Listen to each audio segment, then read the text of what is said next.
you. Joining us today is former Delta Airlines pilot, Lieutenant Colonel Alan Bullet Campbell. It is so good to have you with us.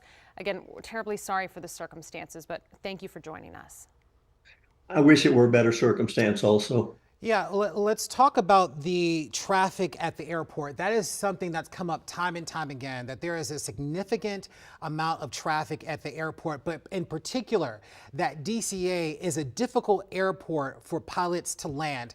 How are those two things working at tandem? And in your estimation, what will the NTSB be able to glean from those two factors? I think one thing they're not talking about so much, I understand that they had to change the runways. They had an airplane sitting on the active runway that wasn't ready to take off. So they switched the American airplane to a different runway, which is not unusual, but it put him more in the path of the Black Hawk.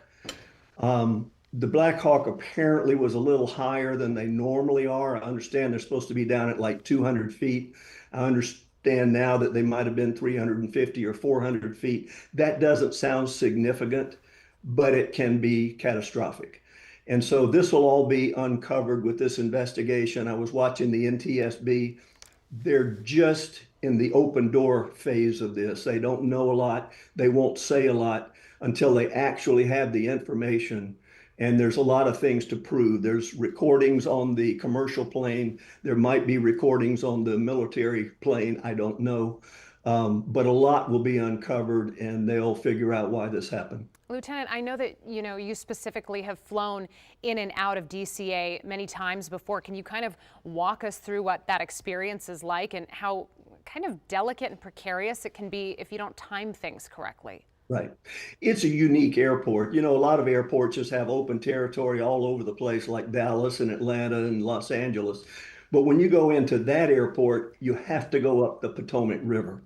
You have the Pentagon, you have the White House, you have the Capitol.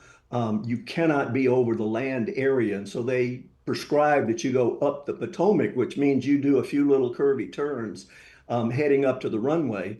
And the normal runway just goes right off the river and you land. My understanding now, and again, this is initial, but there was an airplane that was not able to take off properly at that time. So they switched this airplane to a different runway, put it over a little bit different angle, and got it more into the zone of the Black Hawk helicopter. Again, that will be all uncovered. There should have been visibility. The helicopter should be able to hover. They can stop. The airliner cannot stop, obviously. So this will all be uncovered and they'll figure out why this happened. When you think about two airplanes colliding, that is so unique. It never happens. It's incredibly rare. Several questions from journalists in the room centered around this flight data recorder, those black boxes. What information do those machines do they provide? Really an incredible amount of information about their airspeed, their altitude, their position, their maneuvering left or right or whatever.